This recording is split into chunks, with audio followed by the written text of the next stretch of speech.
Have you ever wondered why we're different? You might say it's because we inherit different sets of genes. We also have different preferences and different habits, and genetics plays an important role once again.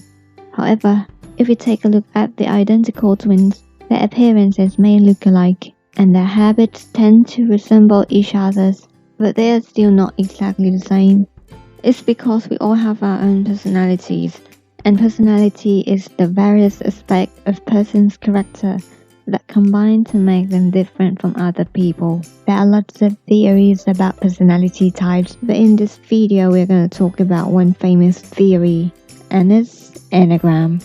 Enne means 9 and gram means what is written. So Enneagram divides people into 9 types of personality, and there are 3 centers of intelligence. These are the sources of human intelligence. The first center is the body center, the heart center, and the head center.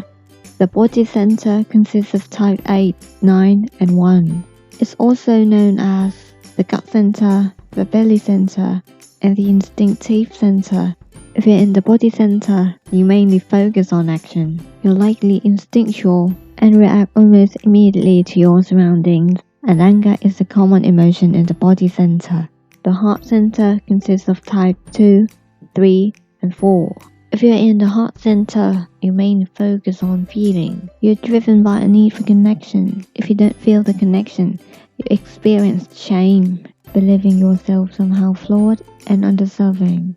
The head center consists of type 5, 6, and 7. If you're in the head center, you mainly focus on thinking. You perceive the world through factual concepts, and fear is the common emotion in the head center. What makes each Enneagram type different anyway? It's because each type has different basic fear, vice, and virtue. So let's take a look at these types in the body center. The first one is type 8, or the challenger, and some may call them the protector or the boss. If you're type 8, your basic fear is being controlled or being violated, and the vice is lust, especially the lust for power, and innocence is the virtue. It's when type 8 people respond with just the right amount of energy to each moment, without judging or expectation. Here are some examples of type 8 characters. If you are type 8, you are protective. You stand up and speak out for others with courage. You are decisive and fair, and you are a good leader. However, sometimes it turns out to be intimidating, aggressive, impulsive, and sometimes you control others too much. And next is type 9, the peacemaker or the mediator. If you are a 9, your basic fear is to be confronted, and it would be in conflict. You actually don't want it to happen. And sloth is the vice of type 9. For example, if there are lots of things to do and you can't make decisions, you might end up choosing something less important, like you would go to sleep instead of doing your job. So the virtue of type 9 is to take action. Here are some examples of type 9's characters. If you are a 9, you are open-minded and amiable. If your opinion from everyone matters to you, you are caring and peace-loving. You would be upset to see people get involved in any conflicts, but your weakness is you are indecisive and overly conciliatory. It might be hard for you to say no since you don't want conflict to happen. And interestingly, type 9 people are actually stubborn. Well, you're not overtly stubborn, but you're passive-aggressive. For example, if you don't agree with someone, you just act like you're okay with it, but you won't do what they want you to anyway. And next is type 1, the perfectionist, or the reformer, or the idealist. If you are a 1, your basic fear is being wrong, so you have to be good. And the vice is the anger, especially when something is not within the standard.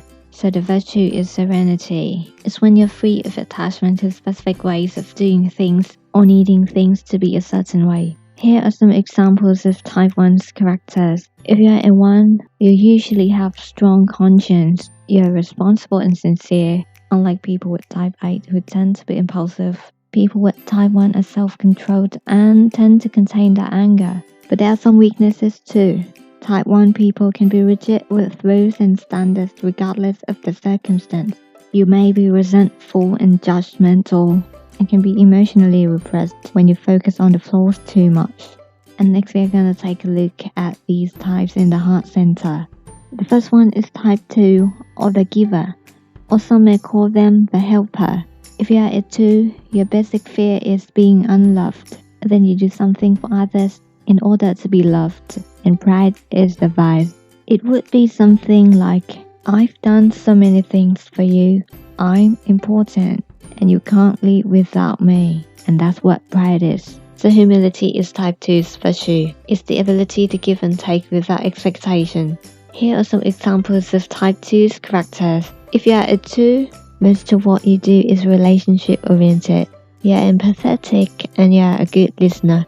You are selfless and helpful, but sometimes you might be demanding. You've been devoting yourself to others, so you want something back, at least to show you some love. And sometimes you need approval that what you did for others is good. You are prideful and can be overbearing. And next is type 3, the achiever or the performer. If you are a 3, your basic fear is to be worthless, so you focus on success. Deceit is the vice. Type 3 people may project a species image rather than their true feelings. So the virtue is truthfulness. It's when you can finally express only what it is. You just express the real you. Here are some examples of type 3's characters. If you are a 3, you are competitive and hardworking. It's like you keep running until you reach the finish line. You motivate and inspire lots of people, and you're charismatic, but the need for approval from others might be your weakness. Typically, type 3 people believe that others would accept them if they are successful. You may be image conscious and may put on the facade. You are overworking and can burn out. And next is type 4, the individualist, the romantic, the artist, or the dramatic. If you are a 4, your basic fear is having no identity. Envy is the vice. Theoretically, type 4 people feel that something is missing, and they are envious of others, so they have to be unique for the compensation. And the virtue is equanimity. It's when the 4 is able to live in harmony with the present by feeling satisfied with having just enough. Here are some examples of type 4's characters. If you are a 4, you are self-aware and you are emotionally honest. Interestingly, the 4s tend to intensify their emotion, for example by watching sad films or listening to sad songs. If you are a 4, you are usually expressive and you are also sensitive. You know how others feel, so you are compassionate. But the weakness of type 4 is you may feel dissatisfied with what you have and you're temperamental. Sometimes you're too self-absorbed and self-indulgent. And next we are going to take a look at these types in the head center. The first one is type 5, the investigator, or some may call them the observer or the thinker. If you're a 5, your basic fear is to be incapable, and the vice is avarice. You believe that resources, including your time and energy, are limited, so you try to preserve those as much as possible, and the virtue is detachment. It's when the 5 can finally take only what is needed, while letting go of what is not. Here are some examples of type 5's characters. If you are a 5, you are usually calm, even when you're in trouble. You don't express your emotion that much because you believe it's a waste of energy. You're independent. You don't really depend on others. You're objective and you're observant. You want to gather knowledge and information as much as you can so that you will understand the situation clearly. However, sometimes you're indifferent and intellectually arrogant. You want to save your energy and time, so you withdraw from others, and you might be a stingy person if you're overly concerned about the limitation of your resources. And next is type 6, the loyalist, the skeptic, the troubleshooter, or the questioner. If you are a 6, your basic fear is being without support, so you focus on security. You want to be secure, not just physically but also mentally. Fear is your vice, and your virtue is to be courageous when you can overcome your fear.